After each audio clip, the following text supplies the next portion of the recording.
In this second disclosure video, I'm going to talk about what I have previously talked about in my life anyway, as being molested, which nowadays I think we would say sexually,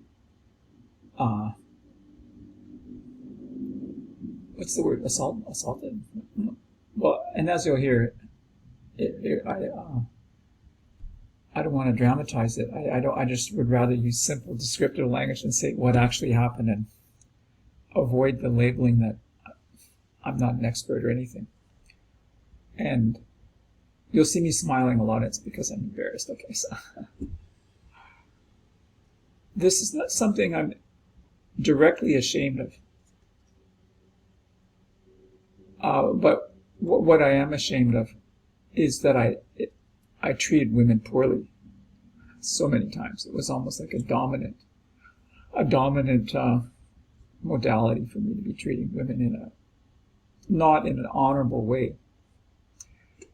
So I feel like I want to confess that and put it out there, and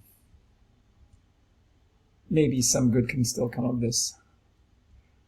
I want to say from my own point of view, my own history, what actually happened in my case, and maybe it's helpful when I see it, especially with all the amount of dichotomy, the real struggle between the sexes, like so much tension and mistrust and apathy and hopelessness and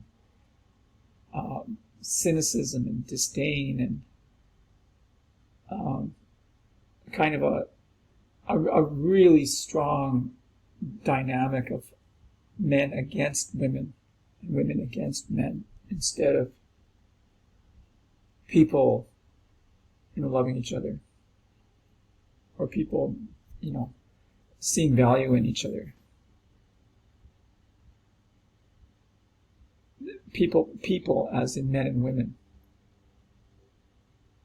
and siblings. I want to talk about my sister today. My sister was 11 years older than me. My sister is now deceased. And she was 11 years older than me, and she was somewhat my babysitter anyway, at a certain point. So there was one time where, as I recall, I was 4 years old, and she would have been 15, with her beautiful 15-year-old friend. And these two teenage girls, as I recall, put lipstick on me and were kissing me, like necking with me, just for, just to see what it's like to be necking. They tried it out on me. So that was that assault? It felt wonderful, right? But it was also very weird and overpowering and pleasurable and exciting and like deeply disappointing, I guess, all at the same time. I think somehow part of me knew that wasn't right. As a younger brother then, I got really turned on to my older sister and her friends, as it happened to happen, but to my sister. And I was hitting on my sister for years, although I was 11 years younger. But by the time she was 21 and I was 10, I would have been 10 when she was 21. Or I remember a time when she was 17 and her beautiful girlfriend, a native gal, really gorgeous, came, and she's walking around in her beautiful bra and panties and nightgown and talking to me for a long time. And oh man, I was really turned on with. That's one experience I remember.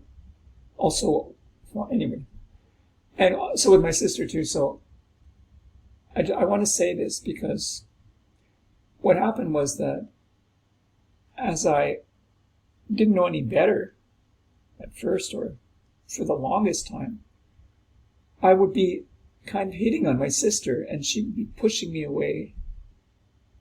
And I didn't understand it, but she was also ambivalent about it, I believe. We couldn't talk about it, or we didn't, ever. And, well, until later. Actually, I did bring it up later.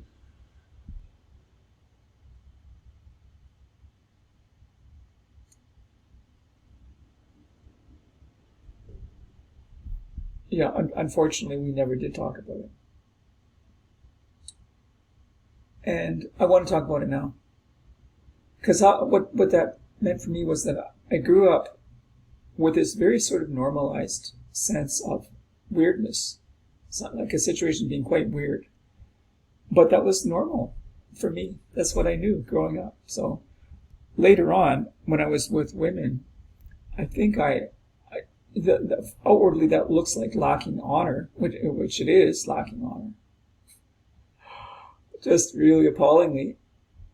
But underneath that, just not really having a good sense of what a comfortable normal felt like. Because normal didn't feel comfortable. Normal had this strange excitement and this kind of undercoating of shame and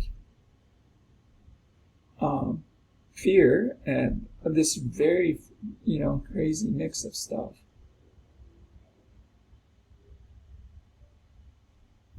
Do I want to say anything else about this?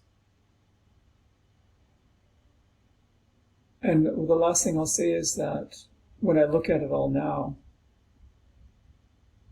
I see really how important it is for me to just be focusing on what do I need, what do I want,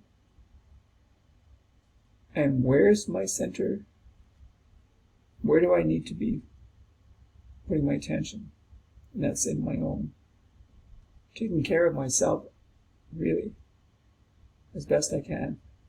That's what I need to be focusing on, and should have been doing the whole time. Oh my gosh.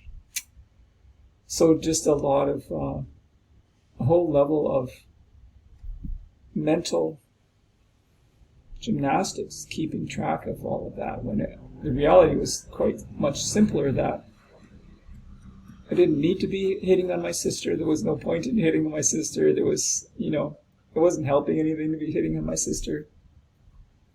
I had better things to be doing with my time and energy than hitting on my sister. And oh man.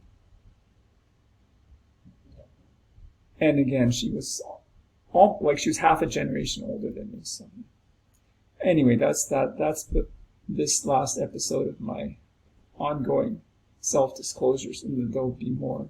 Thanks for listening.